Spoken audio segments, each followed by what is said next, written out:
Welcome back into the Long Shot Podcast, joined by an Ohio basketball high school state champion, a University of Michigan legend in the flesh, a guy who embodies work ethic, resilience, and competitive grit, current pacer, and I'm a firm believer that he's soon to be an all-star. And last, but of course not least, a good friend of mine, former teammate, Caris LeVert. Welcome to the show. Appreciate that. Thank you for that intro. No, of course. We're gonna mix in some compliments, mix in some jabs as well. I actually want to start off by saying, for somebody that I consider a close friend, I just said all those really nice things about you. It took a hell of an effort to get you on this show. I mean, right up there with like President Obama. Like you're as unreachable as like somebody of that status. But finally you're here, so thank you. I would disagree with that statement. We kind of had some technical difficulties, back and forth. I wouldn't say it was all on my end, but I'll let you have that one. Okay, so you're just gonna deflect all accountability. That's fair. All right, I want to talk a little bit about just kind of your recent NBA season. Obviously, you transition to a new team, a new city. You're back in the Midwest, a place where you've obviously spent a lot of time, had a lot of success.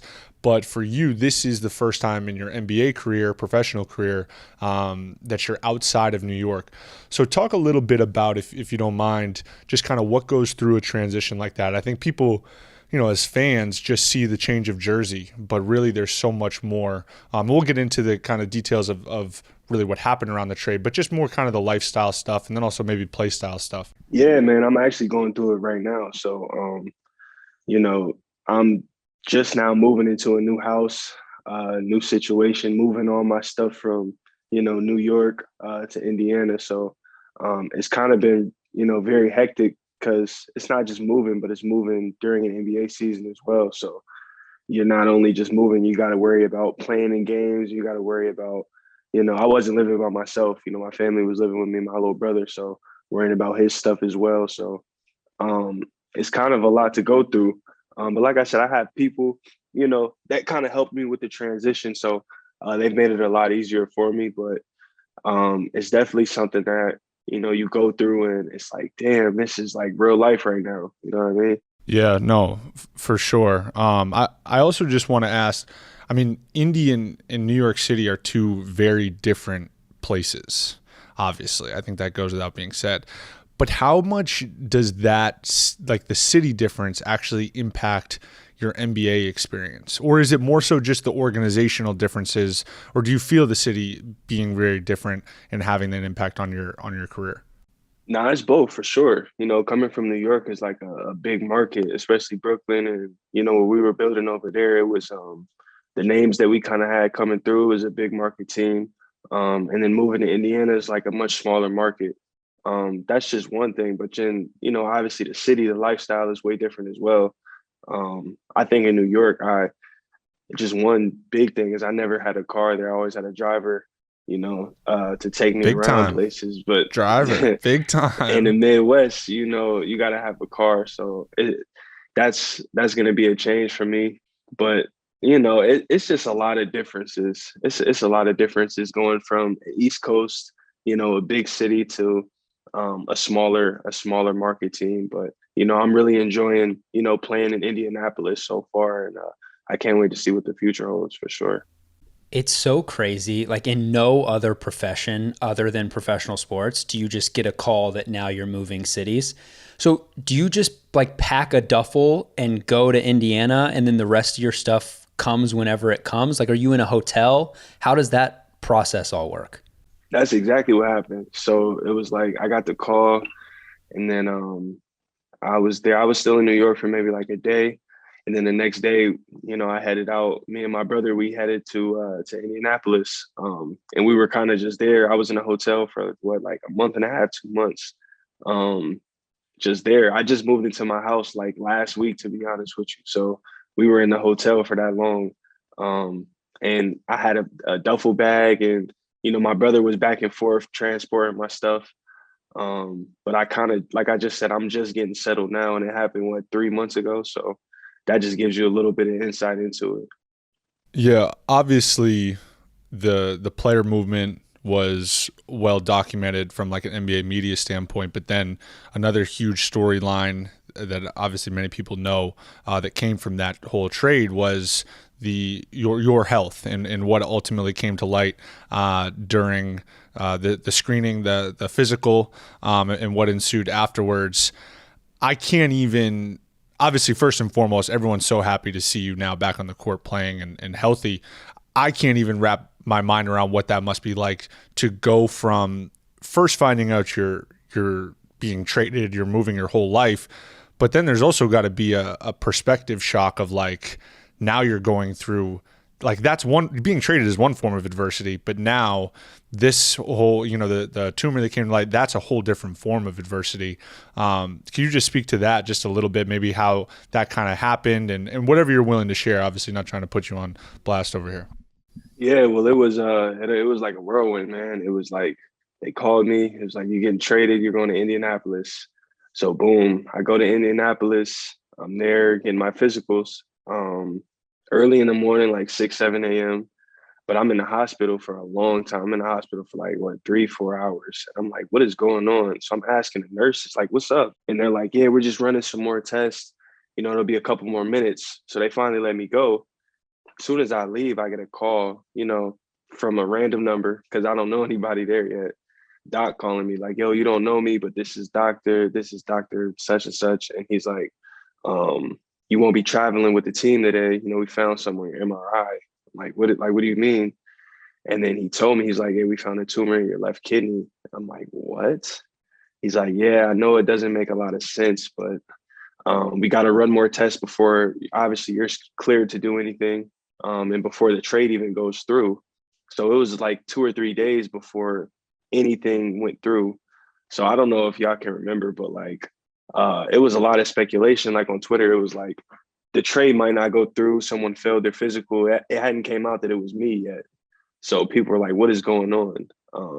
So finally the news dropped and everybody was like, what is going on right now? So it was crazy. So as an athlete, you go through injuries, but it's an ankle sprain. It's even if it's something more severe, there's a timeline that's then set in place. There's a understanding of, there's a precedent, for example. With something like this, I think, at least for myself, and obviously, you and I, our relationship goes back, so there's the personal component. I think one thing that was incredible to see was the entire community, greater NBA community, of course, the players, organizations, everything just kind of rally around you and have your health in everyone's minds. But I got to imagine that there's just this anxiety around, okay, what does this really look like moving forward? This isn't like a sprain where I'm out 4 to 6 weeks, or even like something more, severe, like some sort of tear where it's months. Like, what is, when those initial hours, is it like, am I going to be able to play basketball again? Am I like, were these thoughts going through your mind? For sure. I was in shock. I was like, I didn't really say too many words. I like hung up on Doc. I called him back like 3 or 4 times because I couldn't even figure out the words to say. You know what I mean? I was just stuck. And I was stuck for a couple of days. I didn't even tell anybody. I don't think I told you for like another 2 or 3 days. I remember you were one of the first people I told. But like I didn't tell a lot of people. And then the news finally came out, and then it was like everybody was on my phone. You know what I mean? And that was something that I didn't necessarily want really anybody to know, because that's such, personal business. But I think somebody had leaked it or something like that. And then a small story came out. So it was like, you guys better just get on top of it and, let people know what's going on.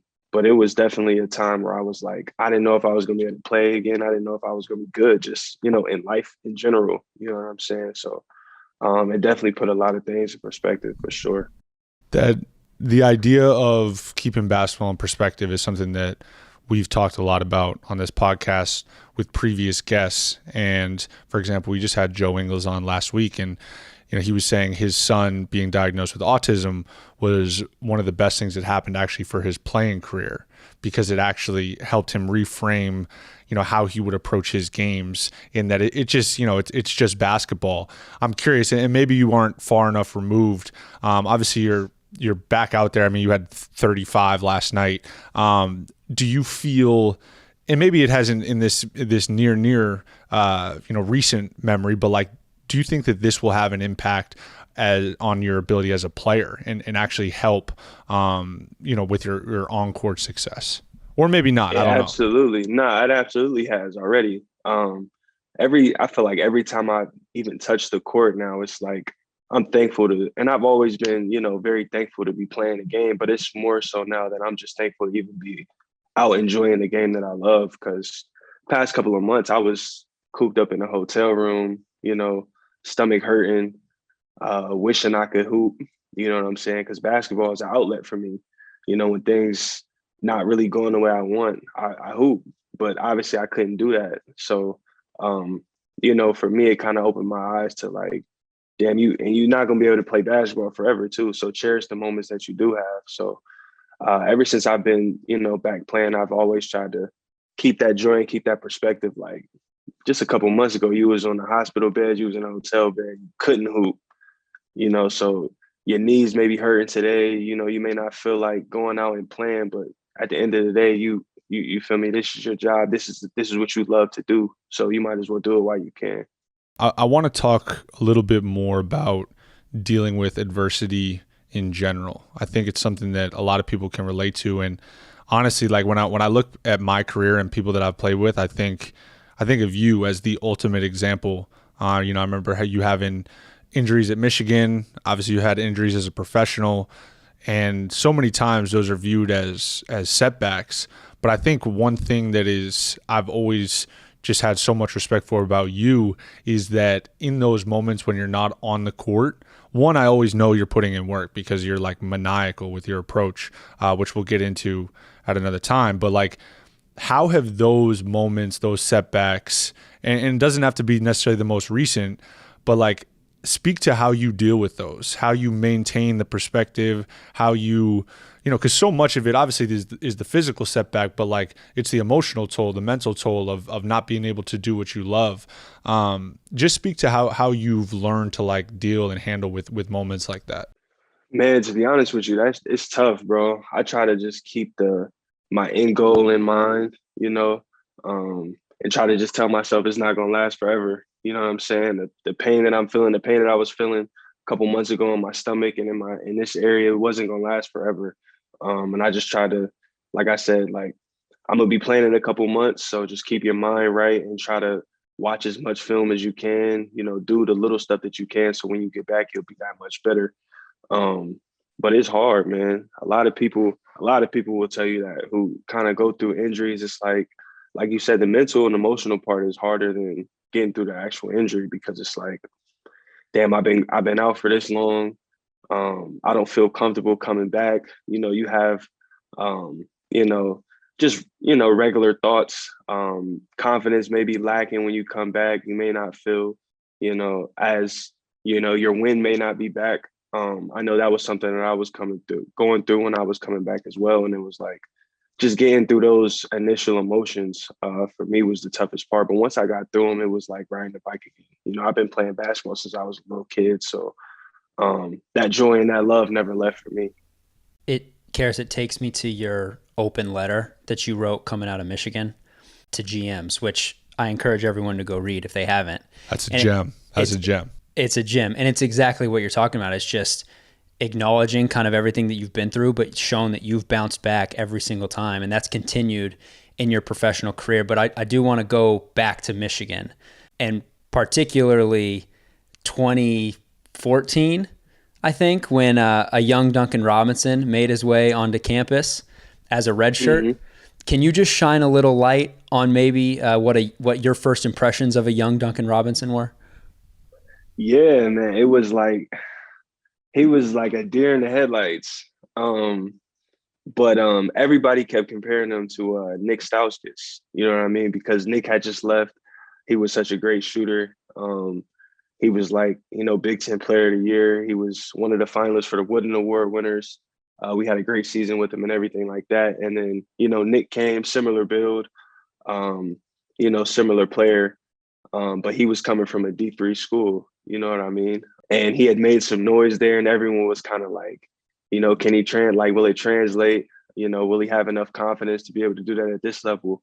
And Duncan was always in the gym. I'm someone who was always in the gym as well. So like late nights, Duncan would always be in the gym, and I would always see him in there. And, his retro year, obviously he couldn't play in games, but I think in those moments you kind of see who's really serious about it.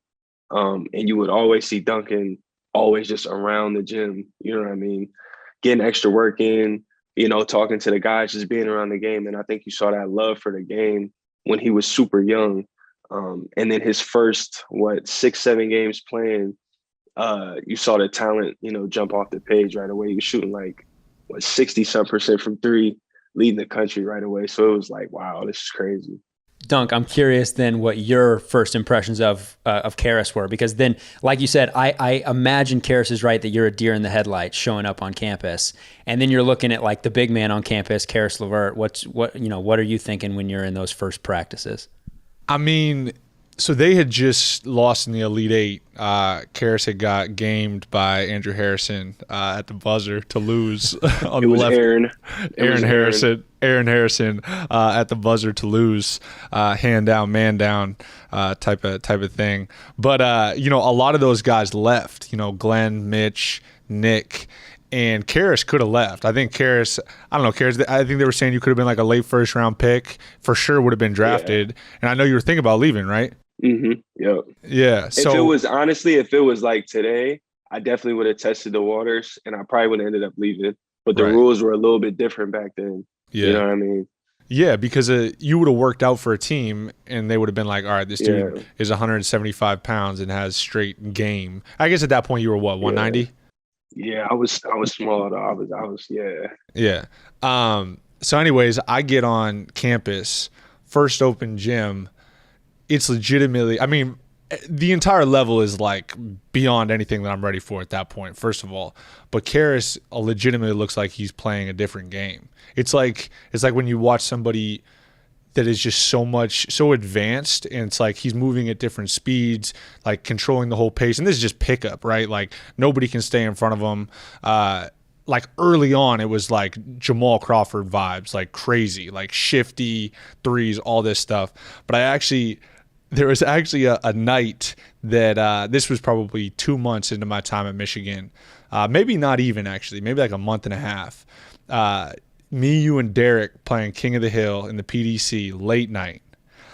I'm like, I was just working out. You guys were in there like whatever trying to hoop. You're like, yo, you want to play one-on-one? I'm like, yeah, let's go. So I'm already in over my head. Like come on, man. Like I can't do anything. I definitely can't guard either of you. But like maybe I'm like, all right, maybe I can get a bucket, like mix in a bucket here or there. I didn't even have the chance to. I never got the ball. I don't think I got a single stop the entire time. I literally looked like a traffic cone trying to stay in front of these dudes. And it's the crazy thing about it is it's 3 dribble one-on-one. So it's not like they can do anything crazy. I'm like, all right, you should be able to contain somebody in 3 dribbles. No, I couldn't. I could not guard my own shadow. I felt like after that, it was crazy. And I was walking back.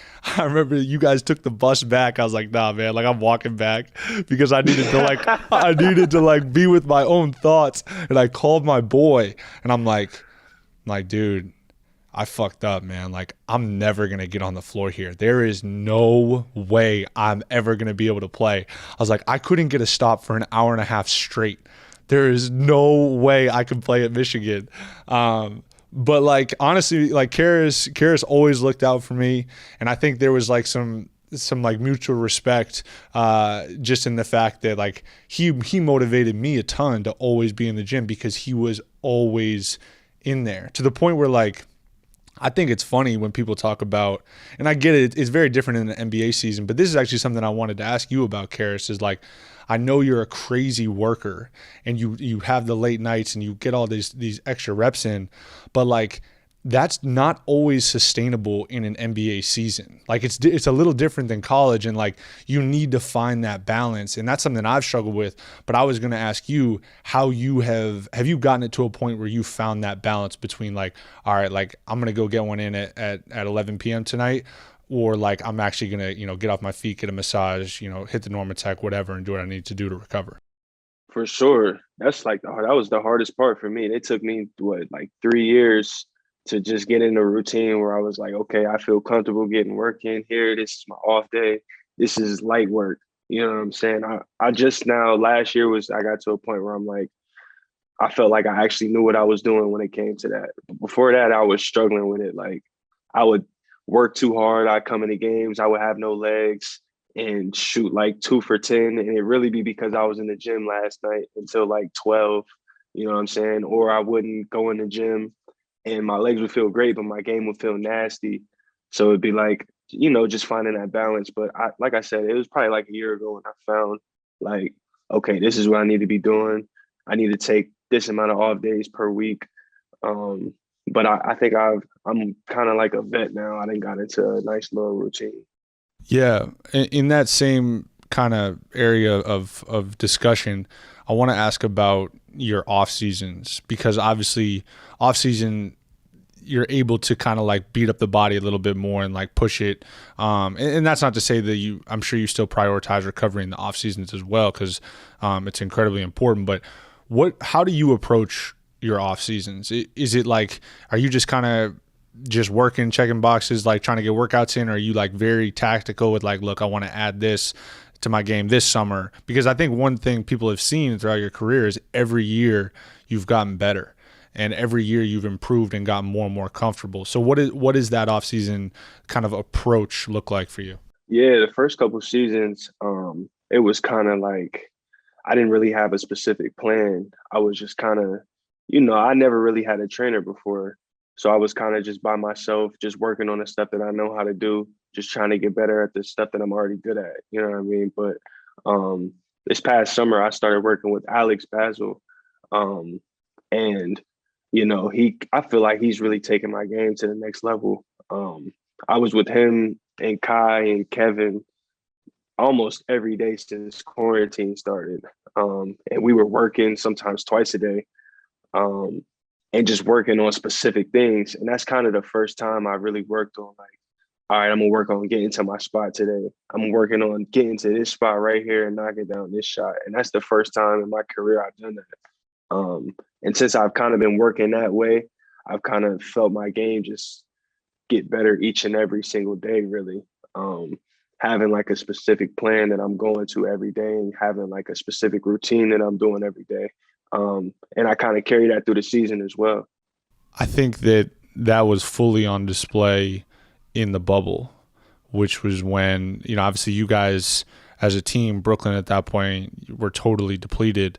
But it was an opportunity for you to just have the ball in your hands. And I think it's funny because I just remember everyone going crazy about how you were killing. And I think a lot of people who knew you and know what you're capable of were like, all right, like, yeah, of course. Like he finally has like the ball like really in his hands and can make decisions. I mean, you had a 40-point game, you were getting doubles, like all sorts of stuff, and you were showing your ability to distribute. How have you seen, this is also something we've talked a lot about on this podcast, but like, how have you seen situation impact your performance? Because I'm a firm believer that like, as you move up and particularly at the NBA level, like situation is everything. So how have you seen that ring true in your career? Man, situation is in the NBA, everybody can hoop. You know what I'm saying? When we get to this level, everybody can do something. Everybody was the man. Everybody showed glimpses of being special. So it's all about situation. It's all about, how you're used in a specific system. It's all about, who you on the court with. And I feel like you said, that was on full display for me in the bubble. I've always, played like that. You know what I'm saying? So when people were, giving me credit and stuff like that, it was kind of like, all right, that's kind of just how I see myself. You know what I mean? Like, that's just how I feel like I play the game. I mean, it may not always show like that to other people, But in my mind, that's just how I play. So for me, it was kind of like, what is everybody so surprised about? Um, but in the NBA, it's so many talented guys. You know what I'm saying? So it's so many guys that can do so many different things. Like in Brooklyn, I was playing with my first couple of years. I was with D'Angelo and Spence, who are super, super talented guards. You know what I'm saying? And it's hard sometimes to split up the ball between three ball dominant guards who all can do so many great things with the basketball.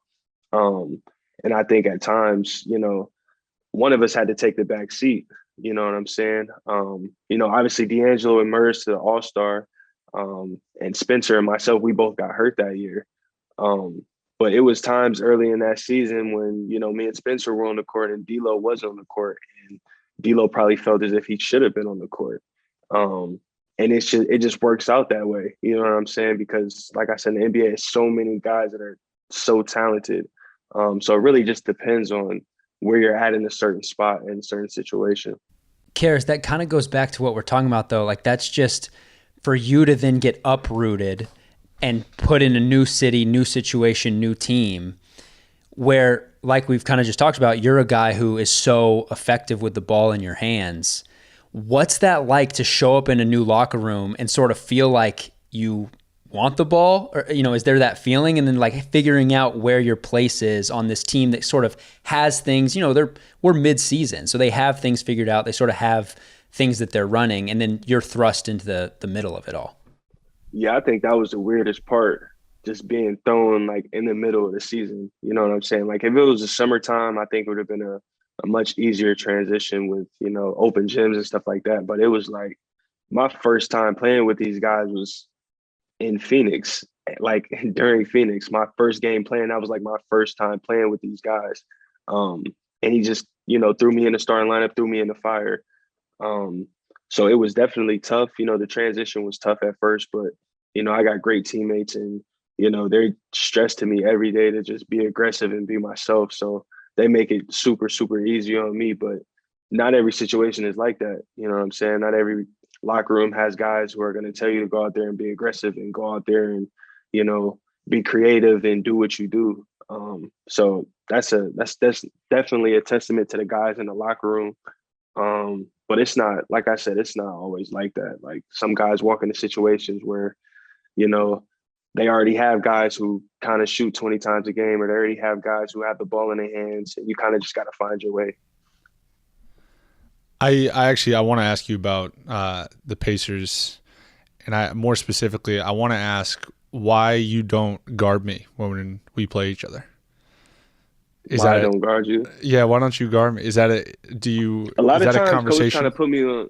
A lot of times coach kind of puts me on the best player. So I'm usually guarding like, Jimmy or he puts me on the ball handler. So I'm guarding K9 or Tyler, or what I'm saying. I don't really guard the guy who runs off screen. Interesting. I think that could have been not knocking what you do. I'm just saying though, he don't put me on those type of guys. It's not what I do. Interesting. I think that could be taken in a different direction. I think that there what could do you be. mean by that? I think there could be a case that you should guard me, and for some reason you don't, and I'm just trying to bridge that gap. Why do you feel like I should guard you? I mean, I just think it would be a good matchup. I mean, I don't guard you, so I'll keep it. I have a better question. You do guard me. Why do you guard me?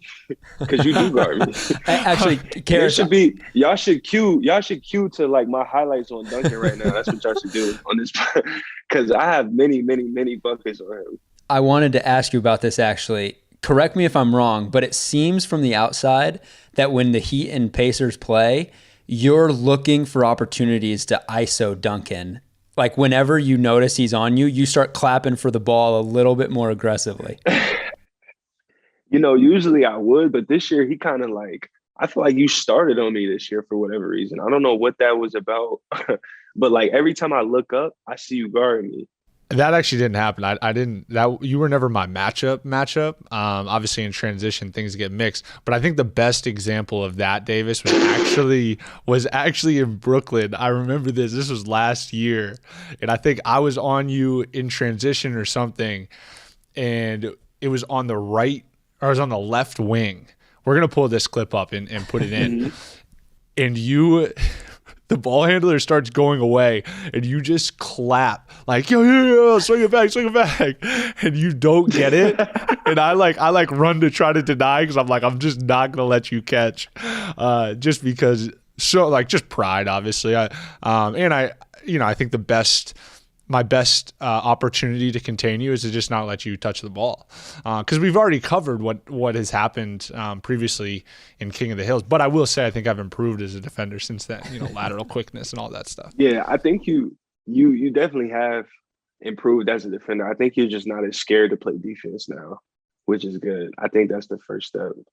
I think people really underestimate how much, like, I don't want to say. Like, people know, offensive players know when guys don't want to guard the ball, and they like hunt out and seek out. And you're one of those players. I mean, I don't do this because I'm not like a one-on-one player, but like you're one of those players. I mean, I got to imagine when you can like feel on the floor when someone's like, yeah, they don't want any part of this. Yeah. It's mostly like when they're trying to deny you the ball. Like, you can tell they're not really trying to play defense. You mentioned it a little bit in terms of when you've gone down for injuries, but I want to ask you a little bit about your film study, because I know you always watch a ton of film. How have you seen that elevate your game, and what is it like? Get into a little bit of the details of like what it is you're actually watching. I know you watch the games over again, but like, any sort of specifics or tips that you can lend. You ain't got to give away any secrets or anything, but anything that you're willing to share in that regard. Yeah, I watch a lot of stuff, bro. Like, I watch full games back. Tomorrow we play OKC. I'll watch their last couple of games, see how certain guys have been playing, see how my matchup has been playing. You know what I'm saying? But if I'm trying to improve a certain area, like in my offensive game, I'll watch guys and how they get to their spots. I'll watch a guy like maybe CJ who, isn't the most athletic, isn't the tallest, but he still gets a shot off in any situation. So I'll watch how he gets to his spots. I'll watch his footwork, subtle moves, subtle pump fakes and stuff like that.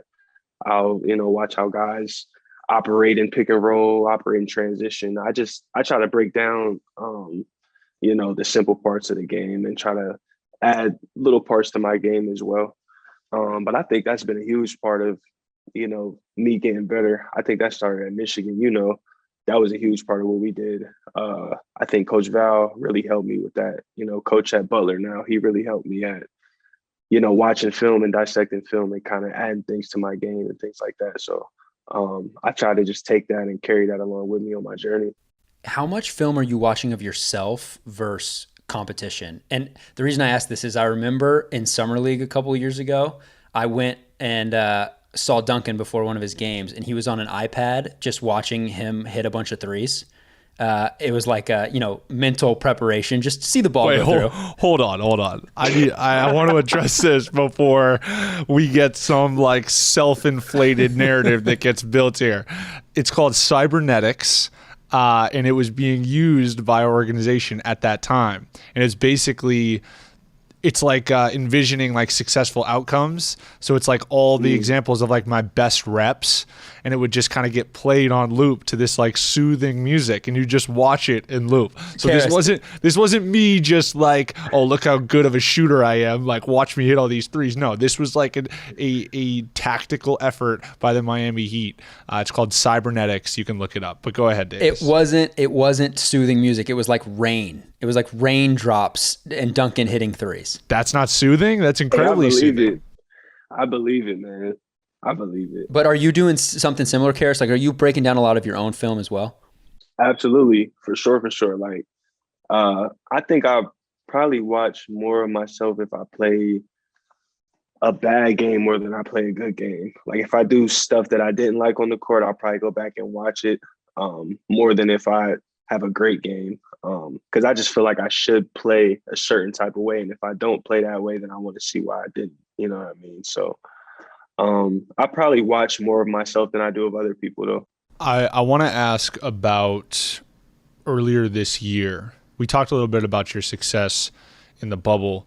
And then I remember, I think it was after we played you guys, I can't remember when it was, but at that point you were coming off the bench, and it was kind of this like transition for you because you had just proven that, you know, basically put the whole league on notice that you're like a future all-star, and then you get transitioned because it's, you know, quote unquote, what's best for the team, and you kind of lead the second unit.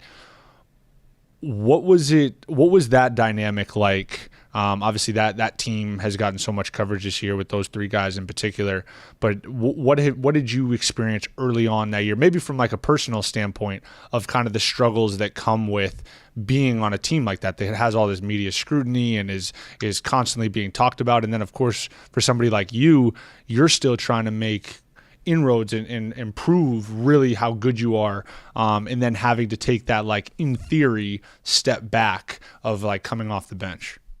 That shit was tough. It was definitely tough because it was like a conflict. It was a constant battle with myself, because it was always like, I want to be here. You know what I'm saying? I want to prove that I'm this guy, and I want to prove that I'm getting to that level. But then it was like, the team needs you to be here. The team needs you to lead the second unit. The team needs you to be not only lead the second unit, but like be the point guard of the second unit.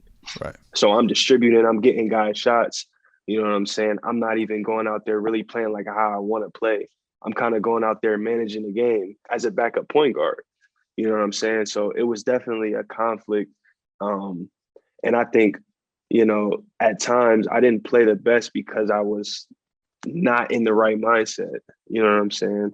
I wasn't really accepting of that role. And I can see that now that I'm, you know, removed from the situation. I wasn't really accepting to that 6-man come off the bench as a point guard role. That really wasn't what I was trying to do. You know, and, you know, things happen. Maybe it was for the best. Obviously at the time, you know, it hurt to be traded, but it was like, I don't know if that was the best situation for me in my career at that point, for sure. Yeah, I think that also just speaks to what we've already touched on in this conversation of like, it's so hard to play well when you're not, first of all, right in the mind or like in a situation that's conducive to your success.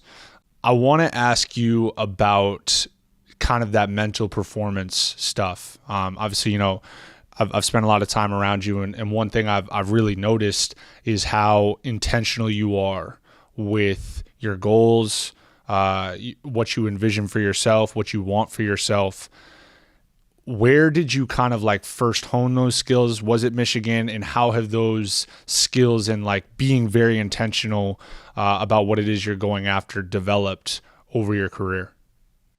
Yeah, it started at Michigan. I think before I met Coach Beeline, I wasn't in any of that meditation or visualization, any of that type of stuff. But I think my first year, Coach Beeline had a lady come in and speak to us about it. And like ever since then, I kind of just do it naturally now. I meditate before games. I do visualization exercises and stuff like that. And it's just like a part of my routine now. And like people ask me about it, and it's so normal to me. It doesn't even seem like a big deal anymore. And I know some guys are into it. I know you kind of get into it sometimes as well. But it's something that has just like become a part of my routine. And I honestly, when I don't do it, I just feel off. You know what I'm saying? Yeah, for sure. As you know, for example, like if there's like high school players, right, listening, is that something that if you had known in your high school career, like that you would have tried to implement into your routine as well? Yeah, absolutely. Absolutely. I think I was watching an interview. It was like Jamal Murray. He was saying that his dad had him meditating like since he was a kid. And I thought that was crazy. I saw a tennis player said the same thing. Like their mom had them meditating since they were young. And I was thinking like, man, I wish I was meditating when I was a kid, because once you get in like those deep states, it's like nothing can break your concentration. And I think, you know, the sooner you start it, you know, the better that you become at it. Like the more you do it, it's one of those things, like the more you do it, the better you become. So if I'm a high schooler, or if I'm, you know, a younger player trying to get better, I definitely would utilize those things for sure. I want to just take it off the court for a second. You know, obviously our profession is very like high performance, high anxiety. There's a lot of stresses that come with it, you know, constantly under, you know, media ridicule, everything in between, the limelight, all that stuff. What is it that you kind of, and I'm not looking for like activities, or maybe I am, but like in terms of off the court stuff, what have you found has been like soul filling for you in terms of giving you like value off the court, provided you perspective off the court? Are there parts of your routine, parts of your day that you've implemented that have helped in that regard? I would say just really utilizing my off days is just kicking it with my family, you know, kicking it with my little brother, making sure I, you know, spend time with him, spend time with my mom, and really cherish those relationships. And I feel like that has really become part of my routine as of late, you know, as of this, you know, health scare came on, because it's like basketball was kind of like everything to me before that.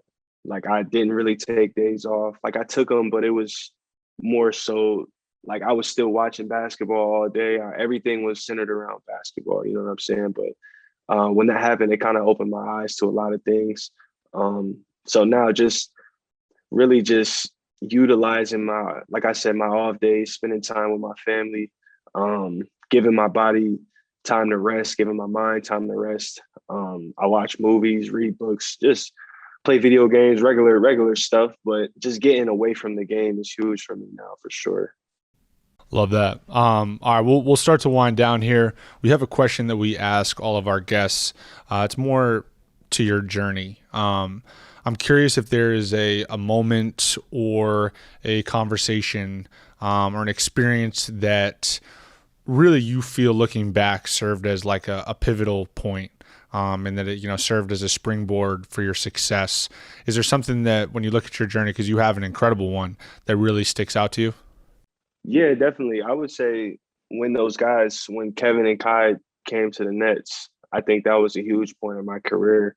And I say that because seeing greatness like that, you know, every single day is just so motivating, man. Like I worked out with those guys a lot, you know what I'm saying? Like every day. And to see every day how hard they go in the drills, seeing how, you know, they never take a day off. They never have like a bad day. Like we would have open gym in the summertime. We would play and they would be themselves every day. Like they wouldn't really have a day where they were just like not themselves.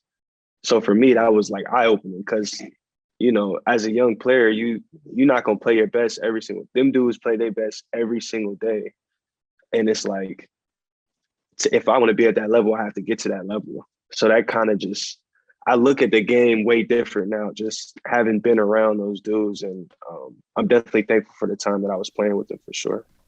It is wild that not only are they on the same roster, but yeah, that you just get to learn from those guys. Where do you put those two? And Dunk, this is for you too.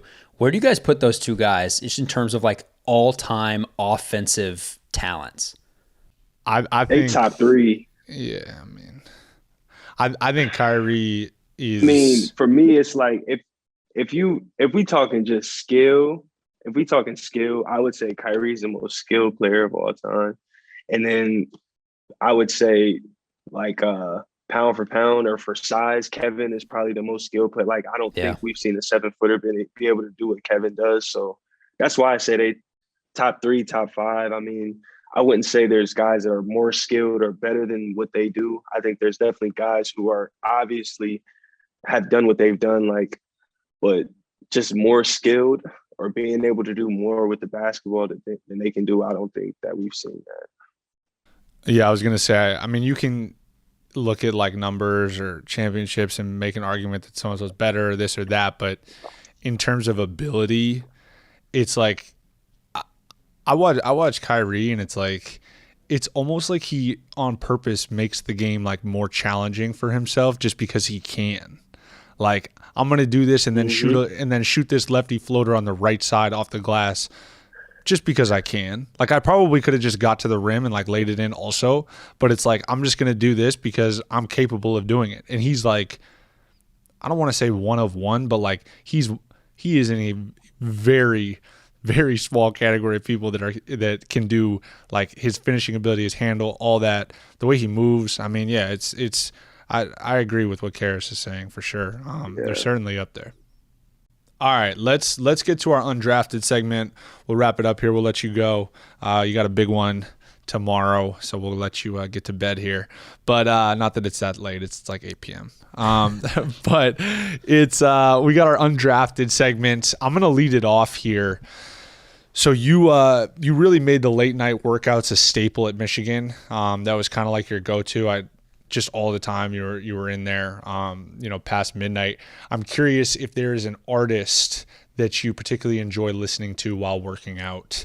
Once again, this is an underrated, undrafted, underappreciated artist. I don't want to hear Drake. I want something good. Ooh, I love music, man. If I would say underrated artist, I would say my man Jay Critch. My man Jay Critch out of New York. Wow. Okay. Shout out my man Jay Critch. Jay Critch getting love on the Long Shot podcast. You love to see it. I'm gonna be completely honest. I don't know who that is, so it's a great answer because it's y'all need to put some Jay Critch in y'all playlist. Right, Jay Critch is certainly undrafted. That's for sure. I'm in. Great answer. For sure. All right, Caris, I got the next one. We know you're Midwest born and raised. You're now back in the Midwest. So the next one for you here is an underrated Midwest city. You basically just can't say Chicago because everyone loves Chicago. Does everybody love Chicago? Yes. I mean, great opportunity to shout out your new NBA city, but why you do that though? Like, why you? You used to take some trips to Detroit. That could be a good one too. Yeah, we'll say Detroit. Michigan.